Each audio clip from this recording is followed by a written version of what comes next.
Hello అండి. Welcome to our channel. నేను మిశ్రీ. ఈరోజు మనం చెప్పుకోబోయే కథ 'ధరణి కళ్యాణం' పార్ట్ 51. ఇక కథలోకి వెళ్దాం. గగన్ శరీరం నుంచి వచ్చే పరిమళంతో పాటు చల్లని అతని చేతుల స్పర్శకి కళ్ళు మూసుకుని అతని ఛాతీ మీద ముఖం దాచుకుంది ధరణి. ఆమె భుజం మీదుగా తలపెట్టి జడని ముందుకు వేసి ఆమె వీపు మీద అంటుకున్న పువ్వు రేకులని సున్నితంగా నేలకు జార్చాడు గగన్. ఆమె భుజం మీద కొంత సమయం పాటు పెదవులు నిలిపాడు. ఇంకాస్త గట్టిగా కళ్ళు మూసుకుంది ధరణి. మెల్లిగా ఆమె నుంచి దూరం జరిగాడు గగన్. తల ఎత్తి అతన్ని చూసింది ఆమె. ఈ శారీలో బాగున్నావు అంటూ ఆమె భుజాల మీద చేతులు మరలా ఆమె నడుం మీదకి జార్చాడు. ఆమె కళ్ళు అరమొడ్పులయ్యాయి. ఆమె భుజం మీద చీర పవిట నేలకు వదిలాడు. ఏవండి? ఆమె గొంతు వణికింది. అంటూనే ఆమె నడుము అతని చేతుల్లో ఇముడ్చుకుపోయింది. ఆమెనింకాస్త దగ్గరికి లాక్కున్నాడు. అతని ముఖం ఆమె ముఖానికి దగ్గరగా వచ్చింది. అతని వెచ్చటి ఊపిరి ఆమె కణత నుండి ఆమె చెంపల మీదుగా వెళుతుంటే తాకినట్టుగా తాకుతున్న అతని పెదవులు ఆమెలో సరికొత్త స్పందనని రేకెత్తించాయి. అలాగే అతని ఊపిరి ఆమె మెడ నుంచి కంఠం మీదుగా ఆపై ఆమె హృదయ భాగంలో నిలిచి అక్కడి నుంచి ఆగింది. అతని ఊపిరి తీవ్రత పెరిగింది. అప్పటి వరకు అంటనట్టుగా ఉన్న ఆమె పెదవులు పూర్తిగా ఆమె హృదయం మీద నిలిచిపోయాయి. అప్పటి వరకు కింద ఉన్న ఆమె చేతులు అతని చుట్టూ అల్లుకున్నాయి. ఆమె చెప్పాలి అనుకున్నది మరిచిపోయింది. పూర్తిగా అతని వశమైపోయింది. ఆమె చెంప కింద చేతిని వేసి ఆమె పెదవుల మీద సున్నితంగా పెదవులు నిలిపాడు. సున్నితంగా మొదలైన ముద్దు క్రమేణా గాఢంగా మారింది. ఆమె శరీరం మీద అతని చేతులు కదిలిస్తుంటే ఆమెకి ఏదో మైమరుపు ఆవహించినట్టుగా అనిపించింది. ఆమెను చేతుల్లోకి తీసుకుని మంచం వైపు నడిచాడతను. అతని వైపు చూడలేక అతని హృదయంలో ముఖం దాచుకుంది ఆమె. ఆమెతో మంచం మీదకి చేరాడు. చీర సిగ్గుతో పక్కకు తప్పుకుంది. ప్రేమ యుద్ధం మొదలైంది. అతని కోసం ఆమె కోసం అతను ఒకరికొకరు ప్రేమని అందిపుచ్చుకోవడమే సరిపోయింది. నిమిషాలు మెల్లిగా గంటల్లోకి మారాయి. ఆ గది అంతా వేడి నిట్టూర్పులు అల్లుకున్నాయి నెమ్మదిగా.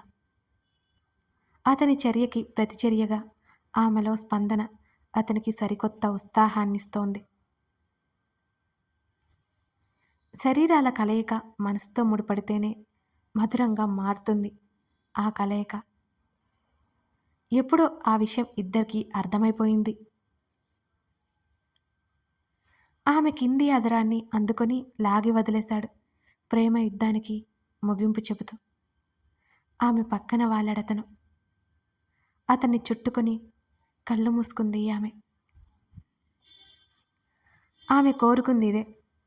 అతని మనసుతో కలయిక, అతని శరీరంతో కాదు. ఏవండి? అతని హృదయం మీద రాస్తూ పిలిచింది ధరణి. చెప్పు అన్నాడు ఆమె నడుం మీద పట్టు బిగిస్తూ. మాట్లాడనివ్వరా? బిగుసుకుపోయింది ధరణి. నీ నోటికి నేనేమి అడ్డువేయలేదే. ఆమెను చూసి కళ్ళు ఎగరేశాడు.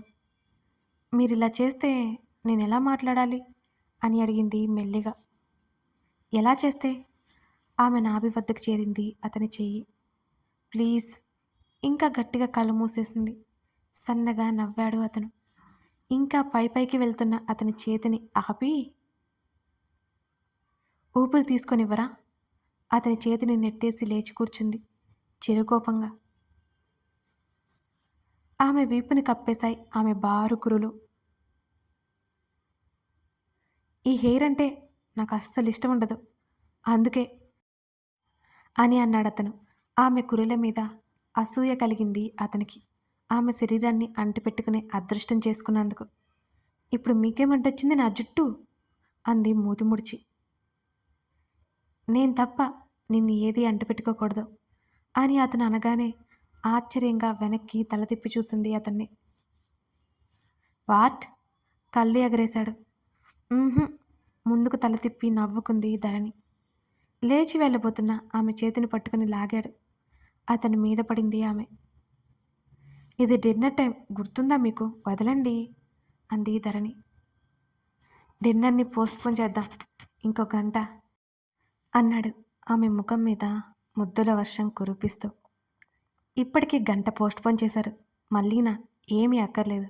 మన కోసం వెయిట్ చేస్తూ ఉంటారు. లేవండి మీరు అంటూ విడిపించుకోవాలని చూసింది ధరణి.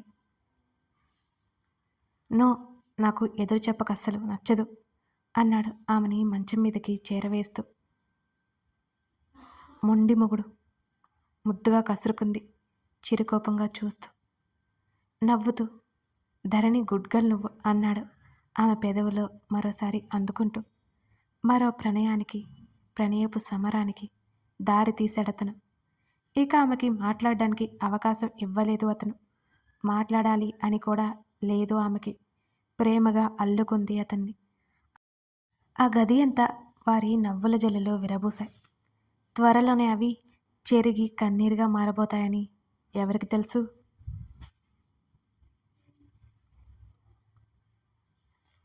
తనలో తను నవ్వుకుంటూ ఉన్న దేవుని చూసి, ఏమైంది సార్ అని అడిగాడు రాము. నథింగ్ రాము అని అన్నాడు తేరుకొని. గదిలోకి వెళ్ళిపోయాడు దేవ్. ఫ్రెష్ అయ్యి అలా కూర్చున్నాడు అతను. ఈవినింగ్ జాహ్నవి చేసిన పనులు అతనికి నవ్వు తెప్పించాయి.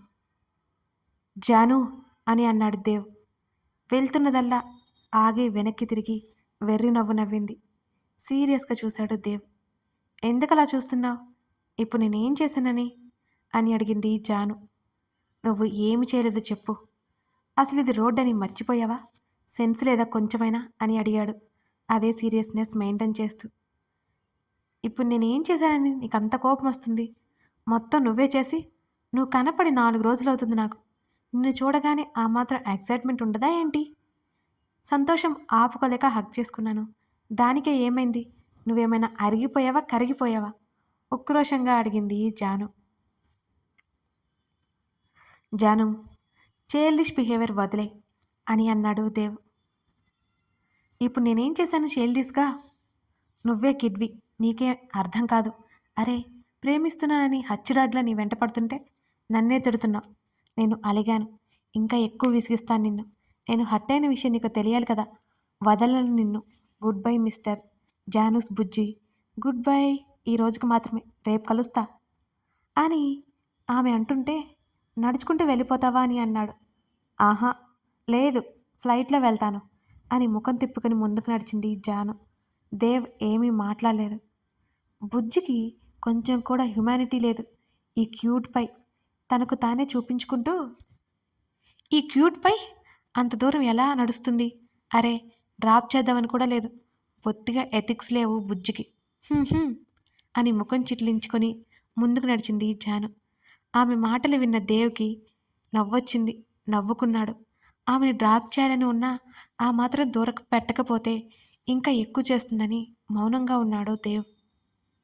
జాను, నువ్వంటే నాకు ఇష్టం. జస్ట్ నా ఆత్మీయురాలిగా. అంతకుమించి నీ మీద అభిప్రాయం మారలేదు. ఈ విషయం నీకు ఎప్పుడు అర్థమవుతుందో నాకు అర్థం కావడం లేదు అని అనుకున్నాడు దేవ్ బాధగా.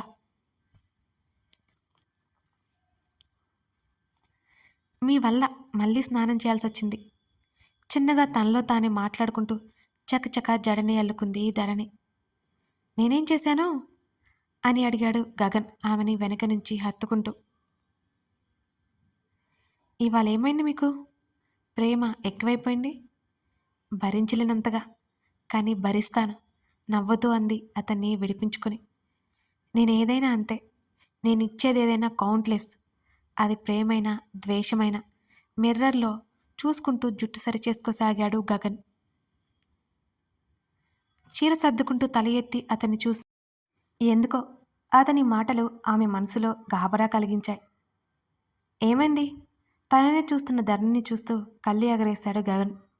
తల అడ్డంగా ఊపింది. What happen? మళ్ళీ అడుగుతూ దగ్గరికి తీసుకున్నాడు ఆమెని. మీరు నన్ను ద్వేషిస్తారా? ఆమె కళ్ళల్లో అతని కంగారు కనిపిస్తోంది. Are you crazy? సంబంధం లేకుండా మాట్లాడతావు? ముఖం చిరాగ్గా పెట్టుకున్నాడు గగన్. ఇప్పుడు అన్నారు కదా అంది ధరణి. నిజంగానే మెంటల్ నీకు. విసుగ్గా వెనక్కి తిరిగాడు. ఏవండి? అతని చేతిని పట్టుకుంది ఆమె వెంటనే. ధరణి వైపు తిరిగాడు గగన్. వెంటనే అతన్ని హత్తుకుంది. అతని చుట్టూ చేతులు బిగించింది ధరణి. మీకెందుకంత కోపం అడిగింది. అలాగే ఉంది. మిమ్మల్నే అంటూ తల ఎత్తి చూసింది ధరణి. అతను ఏమీ మాట్లాడకపోవడంతో అది కోపం కాదు చిరాకు అన్నాడు ఆమె జుట్టు సరిచేస్తూ. చిరాకా? నోరు తెరిచింది. అంత అమాయకంగా ఫేస్ పెట్టకు అంటూ ఆమె కింద పెదవికి ముద్దు ఇచ్చాడు. ఇప్పటిదాకా ఇచ్చినవి చాలేదా? మళ్ళీ మొదలుపెట్టారు అంది ధరణి. అంతా నువ్వే చేస్తావు, అంతలో నన్నంటావు. ఇప్పుడు డిన్నర్ చేసి తర్వాత మొదలు పెడదాంరా అని అన్నాడతను. ఆ? నోరు తెరిచింది ధరణి. ఆమె కింద దవడ పైకి అన్నాడు. ధరణి నోరు మూసింది. నీ మీద కోపం వస్తుంది, ద్వేషం రాదులే పదా. ఆమె నడుము చుట్టూ చెయ్యేసి కిందకి నడిచాడు గగన్. నేను అదే కోరుకుంటున్నానండి అనుకుంది ధరణి మనసులోనే.